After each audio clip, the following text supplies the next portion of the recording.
आज की इस वीडियो में हम लोग बात करने वाले हैं Hyundai Venue N line N6 के बारे में। इसकी मिनिमम डाउन पेमेंट क्या पड़ेगी, हर महीने की ईएमआई क्या पड़ेगी, interest payable amount, price list क्या है, क्या ऑफर डिस्काउंट वगैरह शोरूम एंड से चल रहा है, हर एक बात डिटेल में करने वाले हैं। सो अगर आप कार लेने की प्लानिंग कर रहे हो या फिर फ्यूचर में लोगे तो भाई वीडियो के अंत तक बने रहेगा, इसके फाइनेंस डिटेल रिव्यू आपको मालूम चल जाने वाली है। एंड इस चैनल पर नहीं तो भाई इसको प्लीज़ सब्सक्राइब करेगा ऐसा ही कार से रिलेटेड फाइनेंस डिटेल रिव्यू हमेशा पाने के लिए। सो गाइस चलिए बिना देरी के इस वीडियो को स्टार्ट करते हैं। Hyundai Venue N Line total आपको भाई ऑफर होती है 8 वेरिएंट एंड 5 कलर ऑप्शन में।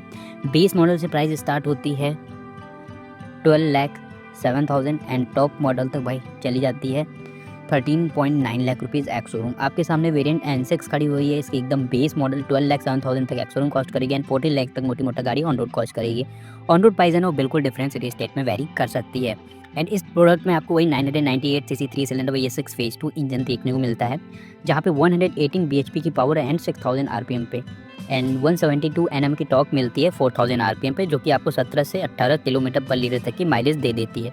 ये तो मैं इंजन थोड़ा सा आपको बता दिया कि आपके नॉलेज में रहे। बाकी इस प्राइस रेंज पे आपकी मिनिमम डाउन पेमेंट क्या पड़ेगी, तो भाई 1.5 लाख से 2 लाख तक का, मतलब 1.5 से 2 लाख तक का आपका मिनिमम डाउन पेमेंट पड़ेगा। जो मिनिमम डाउन पेमेंट है वो वेरी करता है सिविल रिपोर्ट पे। सिविल रिपोर्ट अगर आपका थोड़ा सा कम है तो भाई मिनिमम डाउन पेमेंट जो है वो थोड़ा ज़्यादा देना पड़ सकता है। बहुत बढ़िया है तो मिनिमम से भी कम देना पड़ सकता है, ठीक है, वो डिपेंड करता है आपके सिविल रिपोर्ट पे। लेकिन ऑन एवरेज 1.5 लाख का मिनिमम डाउन पेमेंट मान के चलो, वो यही हम लोग लेने वाले हैं, यही अमाउंट। और 1.5 लाख रुपए मिनिमम डाउन पेमेंट देने के बाद आपका जो प्रिंसिपल अमाउंट बचेगा ना वो 12.5 लाख रुपए 12.5 लाख रुपीज़ बचेगा। तो ये लोन अमाउंट भी रहने वाला है। और रेट ऑफ इंटरेस्ट की बात करेंगे तो अभी इस समय हाई रेट ऑफ इंटरेस्ट पे आरबीआई ही बैंक्स को फंड प्रोवाइड कर रही है, तो हम लोग 8% का रेट ऑफ इंटरेस्ट लेने वाले हैं, क्योंकि अभी मार्केट में आप देखेंगे तो 7.5, 8, 9 ऐसा ही चल रहा है रेट ऑफ इंटरेस्ट। बाकी गाइज अब 1.5 लाख रुपए देने पे 1 साल से लेकर 7 साल तक की क्या ईएमआई पड़ेगी, और जो टेन्योर चूज़ करेंगे उसमें आपको कितना गाड़ी के प्राइस के हिसाब से एक्स्ट्रा देना पड़ेगा, इंटरेस्ट का जो पार्ट होता है ये भी कवर कर देंगे, और टोटल अमाउंट गाड़ी का। और गाइज 2-3 चीज़ें हैं जो आपको वीडियो स्टार्ट करने से मैं पहले बता देता हूँ। जैसे कि जैसे जैसे आप टेन्योर बढ़ाते चलोगे ना वैसे वैसे ईएमआई का अमाउंट तो कम होता जाएगा, लेकिन इंटरेस्ट पेबल अमाउंट ज़्यादा होता जाएगा।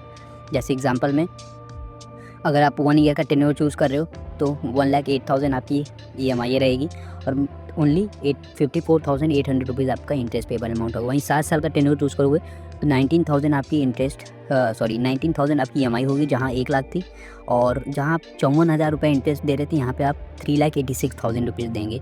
तो बहुत ज़्यादा डिफरेंस हो जाता है। तो आपको टेन्योर चूज़ करने से पहले एक बार सब चीज़ समझ लेना है, सब पूरा मतलब एक बार आप लिख के समझ लीजिएगा कि हाँ भाई मुझे इतना देना पड़ेगा इंटरेस्ट, क्योंकि आगे चल के रिग्रेट फील करने से कोई मतलब नहीं है। तो ये चीज़ आप पहले देख लीजिए। मैं बोलूँगा तो max to max 4 to 5 year का टेन्योर चूज़ करिए, वो ठीक रहता है, उसके ऊपर जाने का कोई मतलब नहीं है। अब रेट ऑफ इंटरेस्ट आप जितना कम करवा लें सामने वाले फाइनेंसर से, ये आपके लिए बहुत फ़ायदे वाली बात होती है। तो कम कैसे करना है ये मैं बताता हूँ। भाई देखो, आप डीलरशिप पे जाओगे वहाँ पे वो बोलेंगे मेरे पास काफ़ी सारे फाइनेंसर हैं, आप फाइनेंस यहाँ से इजीली हो जाएगा, लेकिन आपको वो काम नहीं करना है। आपको वहाँ से उठाना है कोटेशन और जाना है अपने फाइनेंस बैंक, मतलब जहाँ पे आप अगर आप जॉब करते हो तो आपका जहाँ सैलरी क्रेडिट होता है, अगर आप एम्प्लॉयर हो जहाँ पे आपका करेंट अकाउंट है आप वहाँ जा सकते हो। तो वहाँ पर आपको अच्छा लोन ऑफर मिल जाएगा, कम रेट ऑफ इंटरेस्ट मिलेगा, बिकॉज उनको कोई कमीशन नहीं देना होता है किसी भी थर्ड पार्टी को। वहीं अगर आप डीलरशिप या शोरूम एंड से फाइनेंस कराते हो तो वहाँ पे जो फाइनेंसर होते हैं उनको भाई कमीशन देना होता है डीलरशिप को, तो वो आपकी जेब से ही जाता है। तो ये काम आप कर सकते हो। बाकी ये चीज़ें थी जो मुझे बताना ज़रूरी था, मैं आपको बता दिया।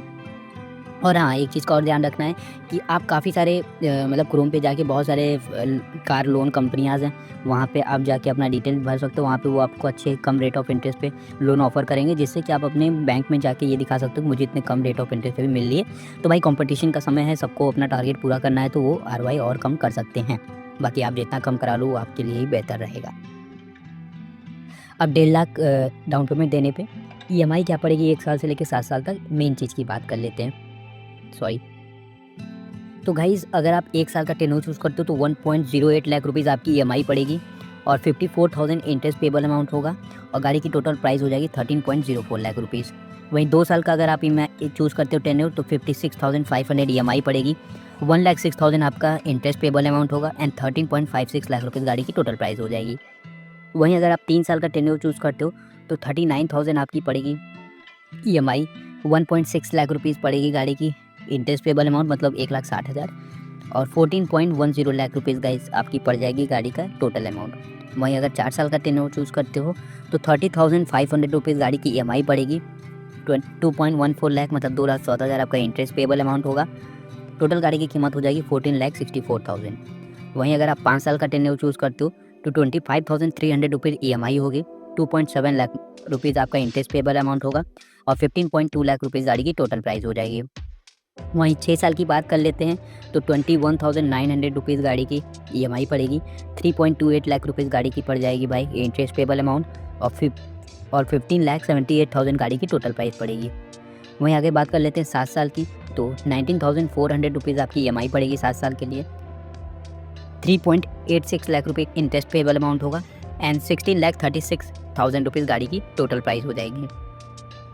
सो गाइस 1.5 लाख रुपये मिनिमम डाउन पेमेंट देने पे 19,400 मिनिमम EMI आ रही थी वेन्यू के लिए and maximum EMI 1.08 lakh rupees मतलब 1,08,000 और मैक्सिमम इंटरेस्ट पेबल अमाउंट 3,86,000 था और मिनिमम इंटरेस्ट पेबल अमाउंट था 54,800 रुपीज़।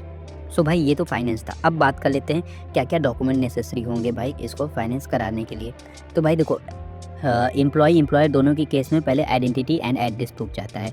आइडेंटिटी एड्रेस प्रूफ में आप Aadhaar card, PAN card, ration card, driving licence, passport दे सकते हो या फिर यूटिलिटी बिल में इलेक्ट्रिसिटी बिल, गैस बिल वगैरह दे सकते हो। देन आ जाता है सोर्स ऑफ इनकम, आपकी कमाई कहाँ से। अगर आप एम्प्लॉय हैं, जॉब करते हैं तो फॉर्म 16 सैलरी स्लिप आप दे सकते हैं जो कि आप अपने पोर्टल से जो आपको मोबाइल एप्लीकेशन होगा जो कंपनी के थ्रू दिया है वहाँ से आप डाउनलोड कर सकते हो या फिर HR में मेल करके ईजिली ले सकते हो। और अगर आप ITR फाइल करते हो अगर आप बिज़नेस करते हो तो ITR फाइल करते होगे तो इनकम टैक्स रिटर्न काफ़ी है भाई, वो आप दे सकते हो। जहाँ जॉब कर रहे हो उसकी जो ड्यूरेशन वो 3 महीने से कम है तो आपको लेटर ऑफ इंटेंट या फिर अपॉइंटमेंट लेटर भी देना पड़ सकता है। और भाई आपका जो एड्रेस प्रूफ था वो अगर आपका परमानेंट है मतलब जहाँ रह रहे हो और वही आधार कार्ड का है तब तो ठीक है, नहीं तो भाई रेंट एग्रीमेंट भी देना पड़ सकता है जहाँ आप रेंट पे रह रहे हो। फिर उसके बाद अगर बात कर लेते हैं भाई हम लोग आगे तो बैंक स्टेटमेंट दोनों ही कंडीशन में मैंडेटरी है। 3 to 6 मंथ का बैंक स्टेटमेंट जो कि इसलिए आप अपने फोल्डर से डाउनलोड कर सकते हो जिस भी बैंक का है इंटरनेट बैंकिंग के थ्रू स्टेटमेंट, नहीं तो आप अपने बैंक में जाके वहाँ से रिक्वेस्ट कर सकते हो, वहाँ पे आपको स्टेटमेंट मिल जाएगा। फिर आगे बढ़ते हैं भाई हम लोग, तो ये स्टेटमेंट की बात हो गई थी। Passport size photo, cancel cheques और पहले से कोई लोन चला आ रहा है तो उसका NOC है तो आप दे सकते हो जो क्लियर हो चुका है। सो ये सब डॉक्यूमेंट्स थे। बाकी कोई भी फाइनेंशियल से फाइनेंस कर रहे हो एक बार चेकलिस्ट ले लो कि क्या क्या डॉक्यूमेंट मुझे देने पड़ेंगे। हाँ, कुछ डॉक्यूमेंट अगर आपके पास नहीं है तो अगर कंप्रोमाइज़ करने वाली चीज़ होगी तो बैंक कंप्रोमाइज़ कर लेती है, कोई उसमें दिक्कत वाली बात नहीं है। सो गाइज़ ये था हुंडई वेन्यू N-Line N6 का पूरा finance detail review. Minimum down payment क्या था, प्रिंसिपल अमाउंट, लोन अमाउंट, 1 साल 2 साल 3 साल ऐसे करते 7 साल तक की क्या EMI पड़ेगी, क्या उसमें इंटरेस्ट पड़ेगा और कितना चूज़ करना चाहिए, रेट ऑफ इंटरेस्ट कैसे बचा सकते हो, ये सब चीज़ें मैं आपको बता दिया हूँ। होप करता हूँ आप सब लोग को वीडियो इन्फॉर्मेटिव और अच्छी लगी होगी। और भी किसी कार से रिलेटेड ऐसे फाइनेंस डिटेल रिव्यू चाहिए तो फटाफट से मुझे कमेंट सेक्शन में बता दीजिएगा, मैं वहाँ पे आपको